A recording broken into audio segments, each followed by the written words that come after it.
Olá, amigos da Revolução Industrial Brasileira. Com vocês, Fausto Oliveira, mais uma vez trazendo um comentário a respeito de assuntos econômicos que envolvem a realidade brasileira e as perspectivas de futuro, dado que, afinal de contas, o nosso assunto hoje é um tema muito relacionado às possibilidades de futuro do Brasil. Bom, eu já comentei aqui outras vezes e gostaria de voltar a esse assunto hoje, que existe uma certa tendência, né, para quando se debate desenvolvimento futuro do Brasil, a partir da base produtiva, existe uma certa tendência de achar que basta a gente sofisticar a base produtiva a partir dessa economia primária que nós temos. Então, é aquela tese de pegar o agronegócio e transformar o agronegócio numa economia sofisticada, pegar a mineração e transformar a mineração numa economia sofisticada. O problema é que isso encontra certos limites muito estreitos, né? Lamento dizer. É claro que se deve pensar da melhor maneira possível como se pode fazer isso, mas vejam só o que esse caso nos ensina. A notícia que eu quero comentar é que a Sibanye Metals, ou Sibanye Stillwater, na verdade, o nome certo é Sibanye Stillwater, uma empresa da área de mineração da África do Sul, mas que é uma multinacional, certamente tem dentro da sua composição societária fundos internacionais os mais variados, está pagando $1 bilhão por direitos de mineração de níquel e de cobre no Brasil. Até aí você vai dizer, qual é o problema? Não tem nada demais.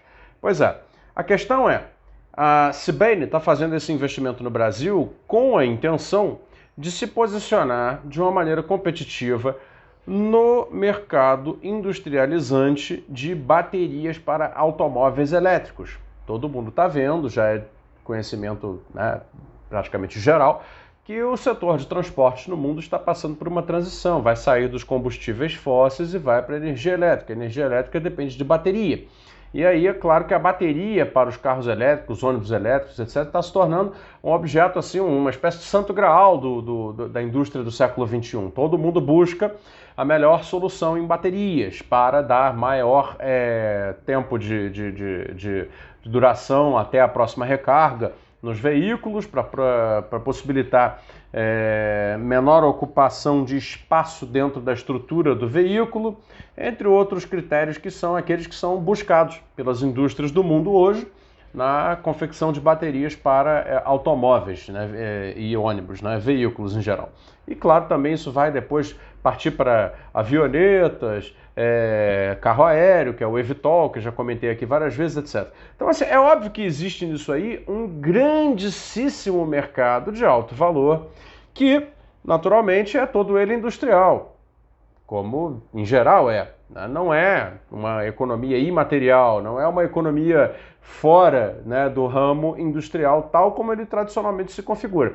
O que eu quero dizer com isso é o seguinte: no Brasil, isso também está sendo feito. Tá? Eu mesmo já comentei aqui, como recentemente, a Companhia Brasileira de Metalurgia e Mineração, a CBMM, através desse tal projeto nióbio, né, que o Brasil tem grandes reservas do mineral chamado nióbio, está industrializando o nióbio a partir de projetos de pesquisa que já são feitos em parceria com companhias internacionais, notadamente do Japão, para fazer do nióbio, né, uma bateria que poderia disputar aí o mercado futuro dos veículos eletrificados.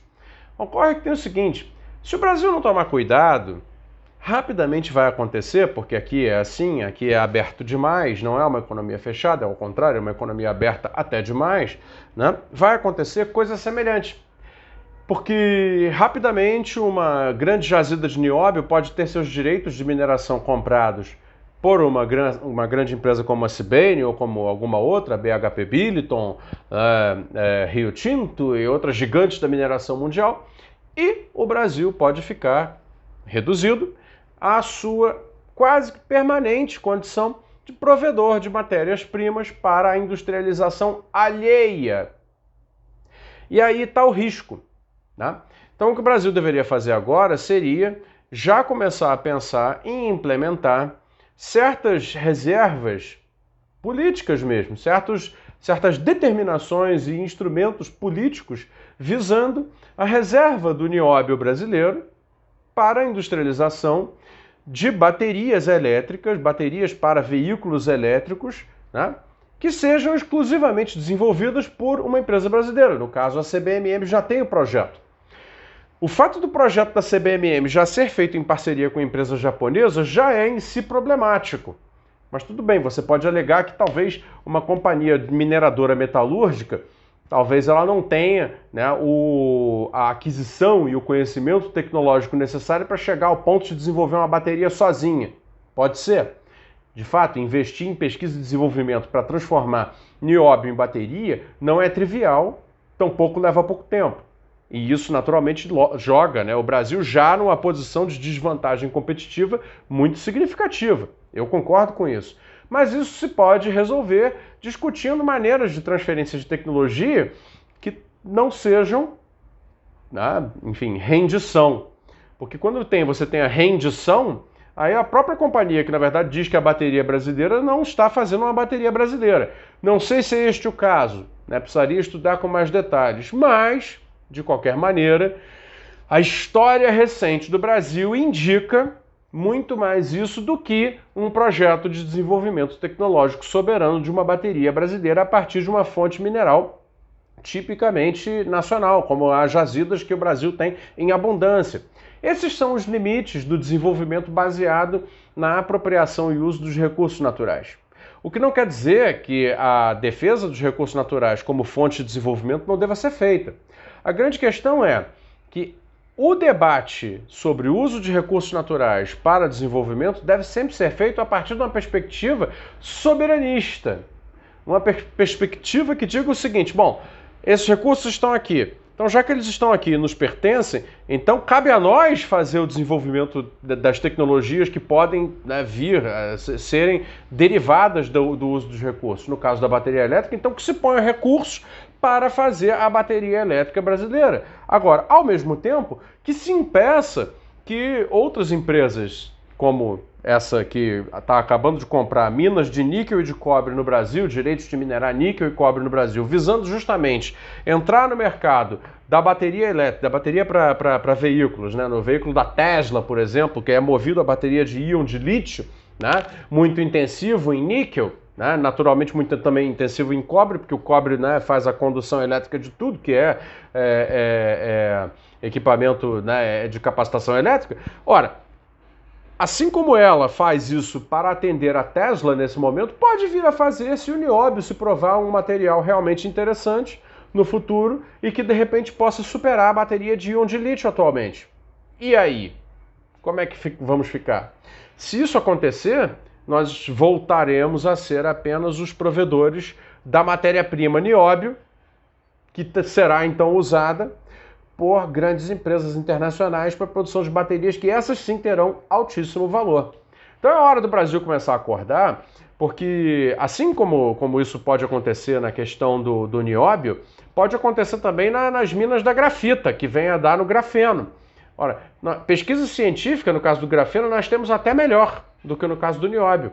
Já temos desenvolvimento de produto. Então é hora do Brasil começar a acordar, né, definir certos limites e certas obrigações e financiamento para impedir que aquilo que hoje é promessa, né, deixe de se tornar alguma coisa realmente relevante no futuro. Porque senão, né, até quando a gente vai ficar? Né, mais um ciclo se apresenta, né, assim como foi o ciclo do ouro, o ciclo da borracha, lembro das aulas de história, né, formação econômica do Brasil, não é verdade? Agora o ciclo do ferro, etc.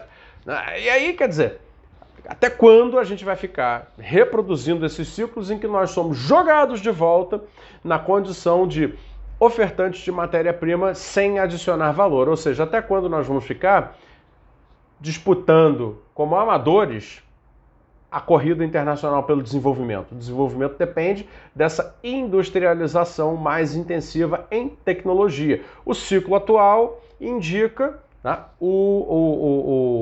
a sofisticação industrializante dos novos minerais mais difíceis, mais complicados, mais raros de se encontrar no mundo, por isso mesmo mais valiosos, mas por isso mesmo também com mais potencial tecnológico e mais cobiçados. Então o Brasil precisa acordar para essa cobiça internacional que já começou a vir com força e que pode sim vir a melar até os nossos mais avançados projetos de beneficiamento de recursos naturais, como são esses aí. Já não basta o que aconteceu com o nosso petróleo, tá? E os demais subprodutos de petróleo e as nossas energias fósseis com o caso da Petrobras. Já não basta, né? Vamos então botar a mão na consciência e evitar que isso aconteça também com os projetos interessantes que temos de beneficiamento dos minerais, como são o nióbio, o grafeno e talvez alguns outros que nós temos aí que já começam a despertar a cobiça internacional, como nesse caso que eu acabei de narrar aqui, direitos de mineração de US$ 1 bilhão comprados pela Sibanye-Stillwater no Brasil para minas de níquel e de cobre. É isso aí, esse foi o meu comentário de hoje. Apoie a Revolução Industrial Brasileira, o link está aqui embaixo, qualquer valor ajuda a gente a manter essa pedagogia do desenvolvimento que a gente faz para tentar tirar o Brasil dessa condição tão primária, tão menor, tão empobrecedora da nossa sociedade e tão ladra de futuro como essa que nós temos agora no Brasil. Obrigado, pessoal. Até a próxima.